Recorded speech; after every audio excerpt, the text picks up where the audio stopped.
Hola, bienvenidos a este Polimedia, donde vamos a hablar de las periciales informáticas. En concreto, vamos a hablar del dictamen, refiriéndonos a sus partes que debe componer un dictamen y el trabajo que supone su proceso de creación.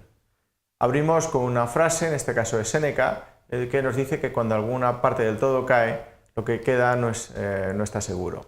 En nuestro caso se aplica porque el dictamen es una obra compleja, tiene partes, y si una parte está mal, sus señorías generalmente dirá que todo está mal. Debe estar todo bien para que el conjunto perfecto, la suma de las partes, dé también bien.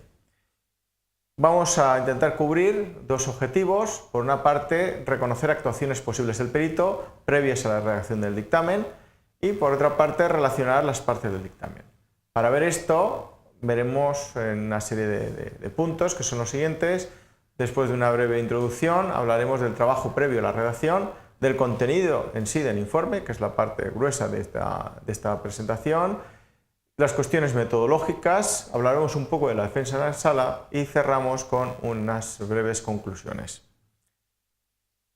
Bien, como introducción tenemos que tener en cuenta ¿qué es el dictamen? Pues el dictamen es el final del trabajo perito.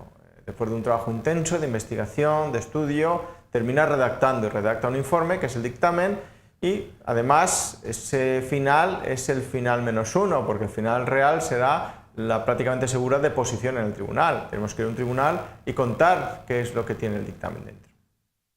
Ese dictamen ha de ser claro para todos, es estar escrito como esas guías dummy, esas guías para que cualquiera que no tenga conocimiento lo pueda entender, pero ojo que también debe ser una ayuda para nosotros, porque nosotros, como hemos dicho, tendremos que hacer una deposición en tribunal y nuestro único apoyo firme allí, aunque podamos tener otros, es ese dictamen.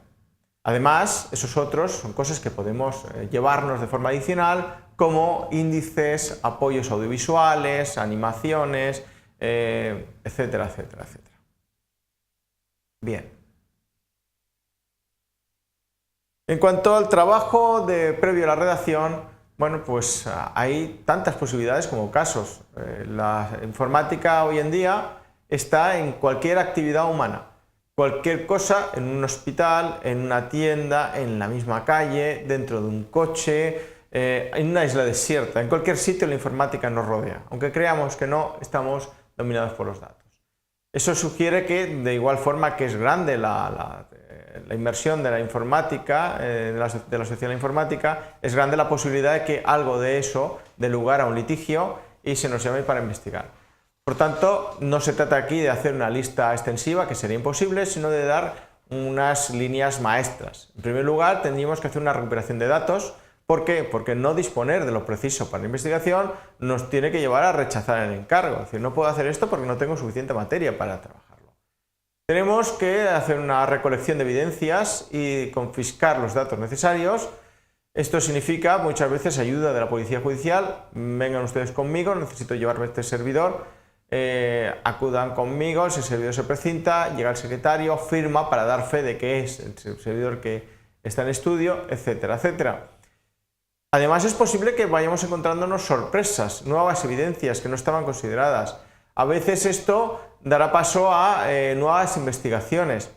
Un ejemplo extremo: imaginemos que nos llaman para investigar pues, un robo de una base de datos de cliente de una empresa, y cuando llegamos a esa empresa vemos, al analizar el servidor, que no solamente tenemos ficheros de base de datos, sino que hay material pederasta.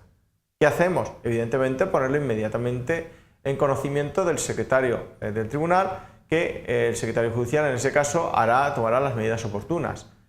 Por otra parte, el siguiente paso sería duplicar y preservar la evidencia digital. Nosotros tenemos una gran ventaja frente a otras ciencias periciales. Cuando a un médico le dan un cadáver, el médico lo abre y ese cadáver nunca quedará igual, quedarán las marcas de la apertura, la marca del bisturí. Cuando a un experto en balística le dan una pistola y le piden que vea las estrías, generalmente abrirá el cañón y ese cañón nunca volverá a ser el mismo. Nosotros tenemos una ventaja y es que podemos duplicar muy fácilmente las evidencias digitales. No tenemos por qué trabajar sobre un fichero de datos, podemos hacer una copia de ese fichero de datos y trabajar sobre él. Tenemos que verificar y autentificar, evidentemente, estas imágenes digitales, verificar que no hemos sin querer, de forma accidental, hemos alterado el original de esa evidencia digital, que sigue siendo fiel a la imagen original, y a partir de ahí ya queda un trabajo técnico que puede ser infinito, tan largo como posibilidades tiene el mundo de la informática. Estudiar la documentación, hacer entrevistas, crear scripts, hacer tomas de memoria, etc. Yo aquí os hago una pregunta abierta. Imaginaos dos posibles periciales. Una que se trate de un rastreo de información borrada en un disco duro y otra que sea una localización de amenazas en una cuenta de correo electrónico. Fijaros que son muy dispares entre sí.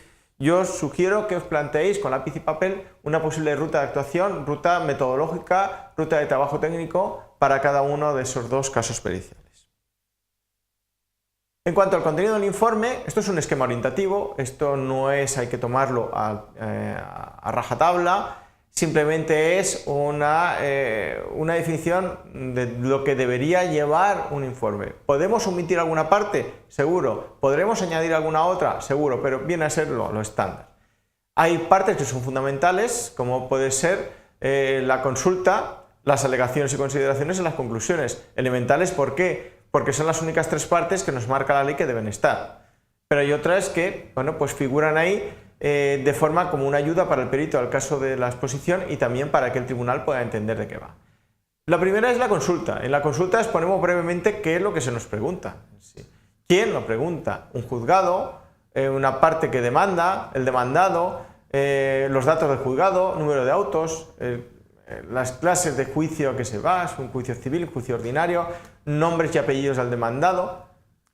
En cuanto a antecedentes, nosotros tenemos que referenciar todo aquello que pueda haber afectado a nuestro trabajo previo a la investigación, es decir, cómo se contacta con nosotros, si cuando llegamos resulta que hay ficheros que ya directamente no existen porque han sido eliminados, etc. Todo eso encaja perfectamente con la siguiente imagen, que son la limitación. La limitación es algo que va más allá y donde además referenciamos cosas como se nos ha negado una entrevista con tal persona, queríamos una copia de este software y no se nos ha facilitado. Todo esto evidentemente lo tiene que tener en conocimiento el tribunal, entre otras cosas porque pueden ser responder a figuras delictivas. Somos en este momento, pues si estamos nombrados por parte del tribunal, somos parte de la justicia y se nos está poniendo trabas a nuestra actuación. Otra parte, y esta es el eje fundamental, casi más incluso que las conclusiones que vienen después, son las alegaciones y consideraciones, que es cómo hemos trabajado, por qué hemos tomado nuestras decisiones. Aquí hay alegaciones de carácter técnico, científico y jurídico, que tienen una base práctica, es decir, nuestra propia experiencia, esto es el común hacer, el saber hacer profesional tradicional, se ha hecho esto de esta manera, y también una base teórica, bibliografía, manuales, textos, referencias. Cerramos con las conclusiones, que es lo que se nos pide, con forma muy clara, para que el tribunal sepa si es blanco, si es negro, sin irnos por las lunas, sin irnos por los cerros de Úbeda. Exactamente qué es lo que hemos encontrado. Observaciones, carácter adicional, si encontramos algo adicional que no encaja en otro sitio, lo metemos ahí, y por supuesto firmado en todas las hojas. Cuestión metodológica de la actuación pericial. Por una parte, el índice. El índice solamente es necesario si tiene un cierto volumen. Si entregamos una pericial de 10 páginas, evidentemente no hace falta un índice. Hay que citar las fuentes y hay que verificar si se ha destruido información que pueda ser de interés. En cuanto a la entrega final, con el informe pericial devolvemos todo lo que se nos ha dado. No podemos quedarnos nada en casa. Nos han dado un servidor para estudio, lo devolvemos. Nos han dado ficheros, aunque estén grabados en un CD, lo devolvemos. No nos quedamos nada. Eso sí, distinguiendo aquello que es relevante de lo que no. Tanto formato físico como digital. Si es un servidor como si es un fichero. Y si es un fichero, además, haciendo un listado de contenido y refiriéndonos a los datos que son elementales. En cuanto a la defensa en las salas, si hay otras periciales practicadas con anterioridad, deberíamos conocerlas para saber si nos hemos ido pasado demasiado. Y por otra parte, el perito debe llevar consigo para hacer la deposición todo lo necesario para defender las conclusiones, tanto el informe como cualquier material adicional. Esta foto de abajo veis que es el mejor amigo del perito. Unas marcas de estas de banderitas para señalar y para encontrar rápidamente información en la pericial y lápices de colores que nos permitirán en nuestra copia encontrar rápidamente respuesta a lo que no se nos pida. Cerramos con unas conclusiones. En primer lugar, no hay dos dictámenes iguales. En segundo lugar, el trabajo previo debe ser efectuado con un gran rigor científico. Las partes fundamentales del dictamen son consulta, antecedentes, limitaciones, alegaciones, consideraciones, conclusiones y observaciones. Y por último, el perito debe ir preparado para deposición en tribunal. Cerramos simplemente con una sugerencia de trabajo. Buscad periciales por la red. Algunos encontraréis. Plantearos qué preguntas os puede hacer un juez o un fiscal. Plantearos cómo responderías en tribunal. Y eso es todo. Muchas gracias y hasta el próximo Polimedia.